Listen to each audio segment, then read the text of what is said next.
ډېر ستونزو سره مخ دي. هلو السلام علیکم. وعلیکم السلام. مهرباني وکړئ محترمه څه خدمت مو کولی شم؟ وروره ښه یې جوړې. دا پوښتنه ده چې دا شکر په کوم وخت کې سړي باندې راځي او دې څه مخنیوی ده چې سړي باندې شکر نه راغلی او هغه مخکې دا مخنیوی وکړي شکر دلته پېښور کې شکر د پېښور نه راځي عمر مې 2 کاله عمر ستاسو 2 کاله ده او د شکر ناروغۍ د مخنیوي په اړه باندې چې باید یو کورنۍ څنګه ولرل شي چې هغوی باندې د شکر ناروغي رانسي؟ یو پلار کې هم شکر څه نور چا کې نه و.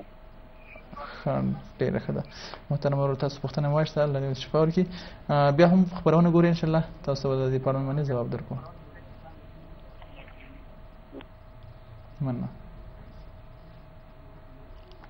راشه به که څه هم راوستو د خلکو هم څه کړی وي پوښتنې کړې دوی ته به هم ځوابونه ورکړو په دې کې بیا ورپسې موږ خپله موضوع مخکې په وړاندې بوځو. موږ سره یو لومړی ورور چې هغوی هم د پزې نه وینه تله د هغې په اړه باندې کوخ دا یو بل اړیکه ده دا به هم واخلو چې څوک دی موږ سره په لاین باندې. هلو السلام علیکم. السلام علیکم. وعلیکم السلام. رمزی وقت ما شهابالدین هستم از ولایت سرپل از ولسوالی سود مرحله است. مهربانی وکړئ محترم ورور څه خدمت دې کولی شم؟ من یعنی از دکتر استاد یک خواهشی دارم در یک ساعت در سر اعصاب من میچرخه یعنی سرم میچرخه از زمین از دماغم خون میاد. بخښنې سره چې اړیکه کې څه ستونزه وه او موږ سره پرېږ شوله دغه ډاکټر صاحب موږ سره یو ورور پوښتنه وکړه چې دغه د پزې نه وینه ځي که څه هم په اوړي موسم کې دغه ناروغي یا دغه ستونزه چې کومه ده ډېره زیاته لیدل کېږي دغه ورور ته به په لنډ ډول باندې څه لارښوونه لرئ دغه به ورته وکړي خو دا یو اړیکه دی نه پس مهرباني. هلو السلام علیکم. الو مهرباني وکړئ محترمه څوک د کوم ځای نه مو اړیکه نیولې ده ګرانه؟ الو مهرباني وکړئ تاسو خوا کې راځي ګرانه. روزه عبدالمناف زرګر سره په تماس شو بخښه ډېر دغه زموږ پلار چې دی نو پښتور کې دی راته اخر نه لاندې ما زه اشتباه پوه شوم چې مې دی نه پښتور کې دی. ډاکټر صاحب پوښتنه پوه شو؟ نه محترم تاسو یو ځل بیا هم خپله پوښتنه وکړئ که څه هم تاسو غږ په سمه توګه رانغی تاسو والد صاحب ته څه ستونزه ده؟ ډېرو بخښه دغه پښتور دی لکه مې دې تکلیف نه پښتور دی ما چې د مخکې زنګ و چې داغونه دی پښتورګي کې دي. پښتورګو کې څه ستونزه ده ګرانه؟ تیږې دي پکې درد کوي څه لکه ما دوه داغونه پکې دي عکسونه ایستل د داغونه پکې دي خو دې که ګولۍ د درد وخورې ښه کېږي او که ونه خورې ګولۍ نو بیا مغز درد کوي. او دې نه وړاندې تاسو ویل د معدې درملنه کړې ده؟ نه معدې نه وم زه مخکې لږ اشتباه پوه شوم دا پښتورګی دی تخم نه لاندې پښتورګی. ډاکټرانو ته تللي ډاکټرانو ته څه شی ویلي دي او څومره عمر لري؟ کلم دی ډاکټر لکه ایران کې تل د نه پوهېږي ما عکسونه ایستلي یا دوه دغه معلومېږي هغه وایي چې یاره په دې باندې نه پوهېږو دغه تکلیف دی. نه نو عکسونه څنګه ویستل شوي دي روزانه پای کې آیا تیږې دي پړسوب یې کړې ده پښتورګو کومه ستونزې سره دوی مخ دي؟ نه نه پړسوب یې څه نه دی کړی خالي درد. ډاکټر ته چې ورغلي معاینات یې کړي څه ورته ویلي چې پښتورګي دي څه مشکل لري؟ لکه هلته افغانستان کې څنګه کړي همدا معاینات کړي دي دا خو نه پوهېږي وایي چې دا ډاکټران نه پوهېږي عکسونه ایستلي وایي نه پوهېږي دا څه شی دی. دوی ته پکې درد پیدا کېږي پښتورګو کې؟ که ګولۍ وخوري درد ښه کېږي که ګولۍ ونه خوري درد دی. سمه ده محترم وخت تاسو پوښتنه مو وشته خپرونه ګورئ انشاءالله تاسو ته به ځواب درکړو تاسو په اړه باندې یو لارښوونه به ولرو. ژوندی ټلیفون کول یو جا مننه خدای په امان. ډاکټر صاحب د پزې په اړه باندې چې پزې نه څه وینه راځي د څه لامل لري په دغه وخت کې مهرباني وکړئ. د دې پوزې نه د وینې راتګ چونده ناروغي ارثي ناروغي ده او بل محیطي یو څه تاثیرات موجود وي انوایرمنټل یا محیط یا د دې ګرمې هوا سره د ګرمې هوا تاثیر له وجې یا حساسیت له وجې او د منطقي لوړوالي ښکته والي سره هم دا تغیر کوي. داسې ناروغان چې پوزې نه وینه راځي حتمي کوشش دې وکړي چې د وینې د راتګ په وخت کې پوزه په یخو اوبو باندې ومینځي او خپل سر ته داسې یو پوزیشن ورکړي چې پوزه نور را نه شي او مخنیوی وشي. خو زیاتره تاثیر د ګرمې هوا له وجې او ګرد و غبار او حساسیت ده. بعضې ناروغانو سره دا ارثي وي، د وخت تېرېدو سره دا بیا کمیږي او که چېرته دوامداره شوه نو نږدې ډاکټر یا کلینیک ته دې مراجعه وکړي چې دې لپاره یو څه دوایي ورکړي. که څه هم ډېری خلک په سر باندې هم اوبه چې سترو د ټیټنس یا د پزې د هډوکي چې کنه دا د شکل کې سره نیول کېږي، دا په سر هډوکي چې کوم دي دا نیول کېږي چې دا وینه ودرول سي او اوبه په سر ورته واچول سر ورته پټ ونیول سي. فوري تداوي هم دغه ده چې پوزه به کلکه نیسي او که بعضې داسې وي هغه پخته ورسره وي پوزې ته نه باسي او هغه کوي په یخو اوبو باندې پوزه وینځلی کېږي. ډېر ښه راسبي وړې که دغه به واخلو چې موږ سره څوک دي د کوم ځای دی. هلو السلام علیکم. وعلیکم السلام. خیر جوړي. شکر الحمدلله. مهرباني وکړئ محترم ورور څوک د کوم ځای نه مو اړیکه نیولې ده؟ اړیکه مو ولا دوبۍ نه سرجي نه وکړه د سره غږېږم. مهرباني وکړئ په خپرونه کې تاسو ته هرکلی وایو. څه پوښتنه لرئ روجانه؟ مشکل خو دا مشکل دی چې د دوبۍ بیا هم د ګرمۍ لاسه مو د حساب زړه بتنګېږي. ګرمي زیاته ده او د هغې د لاسه ستاسو زړه به تنګېږي؟ ګرمي کې داسې ګرمي ده چې سړی سږ بوټ کېږي. آیا بدن نه مو خوله ډېره زیاته ځي روجانه؟ څه کار کوئ هلته تاسو؟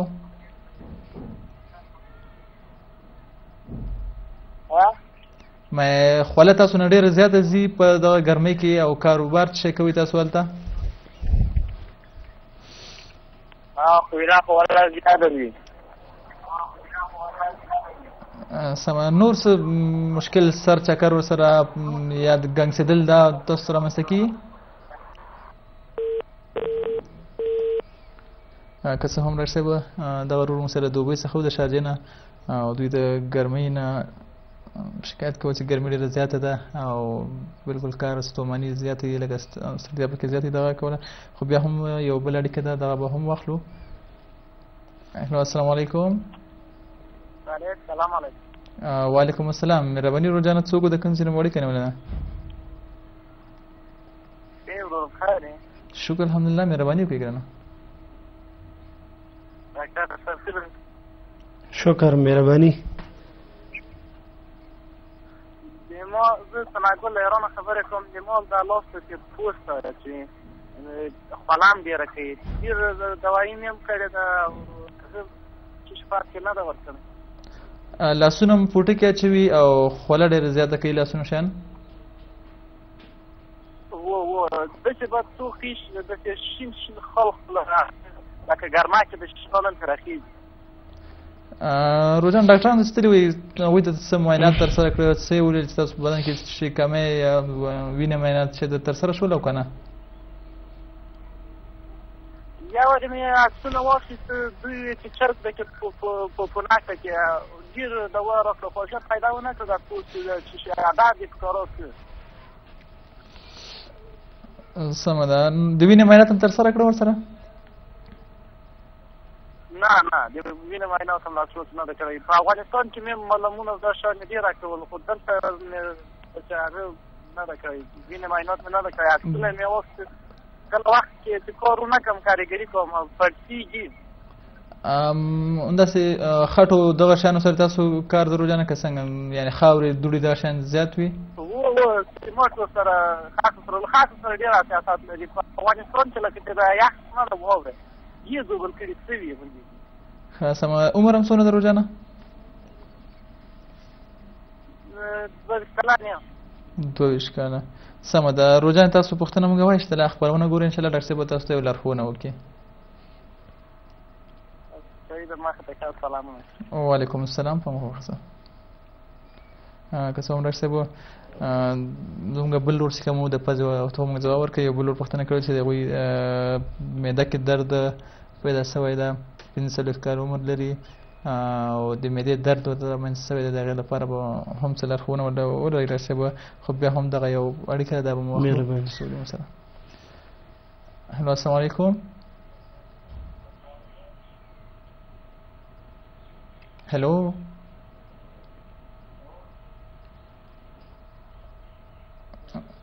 لبدا مروه چې دا اړیکه موږ سره پرې شوله. راشد نو د معدې درد د دې لاملونه څه دي؟ باید دغه ناروغ له کوم لارښوونه لري تاسو ته مهرباني وکړئ. د معدې ناروغۍ زیاتره په افغانستان کې ترشي، مرچ، خامپیاز، سلاد، پیپسي او ثقیل شیونه. بعضې خلکو معدې ضعیفه وي، ثقیل شي برداشت نه لري. شین چای تریخ چې ډېر زیات څښي دې له وجې نه معدې تیزاب زیاتېږي. او دا امراض د دې دا کوم شیونه چې موږ یادواري وکړله د دې له وجې دا امراض ډېر واقعیت منځته راځي. او که دوایي خوري هغه دوایي تاثیر کمیږي. داسې ناروغ ته پکار دي چې معدې هر یو ناروغ وي، ترشي، مرچ، خامپیاز، سلاد، پیپسي، ثقیل شیونه، دې نه پرهیز وکړي او په ضمن کې ورسره دوامداره دوایي وخوري. پرهیز شرطه ورسره. سمه. نو دغه رول معدې درد سره مخ ده، باید دې څه وکړي؟ دې ورو ویلې چې زه دوایي خورم خو پرهیز نه کوم. کله دوا خورم نو بیا صحیح وي، چې دوا نه خورم وای صحیح نه وي. خو چې بیا ویل پرهیز ورسره نه کوم که نه، نو دوایي چې خوري نو سلو کې تاثیر نشي کوي. 50% شرط ورسره چې پرهیز به هم پرهیز که د معدې هر یو ناروغ دوامداره پرهیز وکړي نو انشاءالله د مرض کمیږي ډېر. او بل دوی وایي که چېرته دوامداره دوایي خوړلي وي او تاثیر یې نه وي کړی نو دوایي هغه کوالټي دا په نظر کې نیول ترسره کړي چې په دې معده کې نور کوم که د معدې دوامداره امراض وي، یو اندوسکوپي یو پیپ داخلېږي معدې ته، معده کتلی کېږي چې معده کې خود نه زخم نشته یا څه نور څه علت ته دغه علت پیدا شي. او خصوصا د اطرافو منطقو کې چې د پرهیز باید ډېر وکړي او دوایي دوامداره تر 2 میاشتو پورې وخوري. دغه شیانو پیپسي دغه شیانو دوی باید خام پیاز، سلاد، مرچ، پیپسي، ترشي مستې وي یا دا شیونه پرهیز وکړي. ثقیله غذا باید ونه خوري. او شین چای تریخ چې وي دوی چای ډېر وراچوي او بیا چې دې سره معدې تیزاب ډېر زیاتېږي. که څه هم خدای وکړي چې څنګه دغه رول خپله پوښتنې ځواب اخیستی چې څنګه ډاکټر صاحب د څه پرهیزونه وښودل چې دغه شیانو د پرهیز وکړلی شي.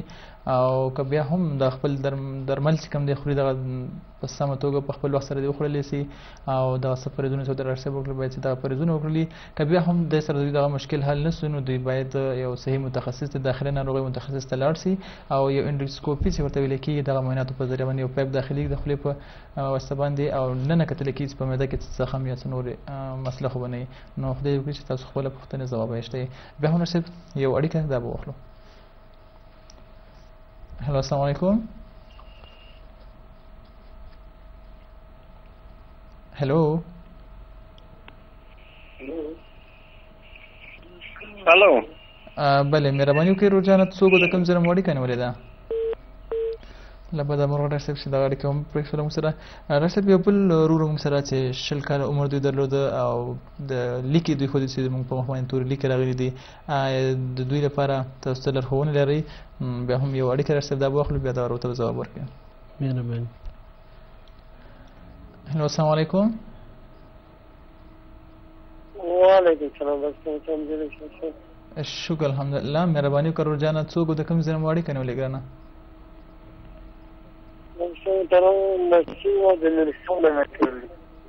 مهرباني وکړه روجانه څه مشکل لرئ؟ د ډاکټر صاحب څه پوښتنه لرئ؟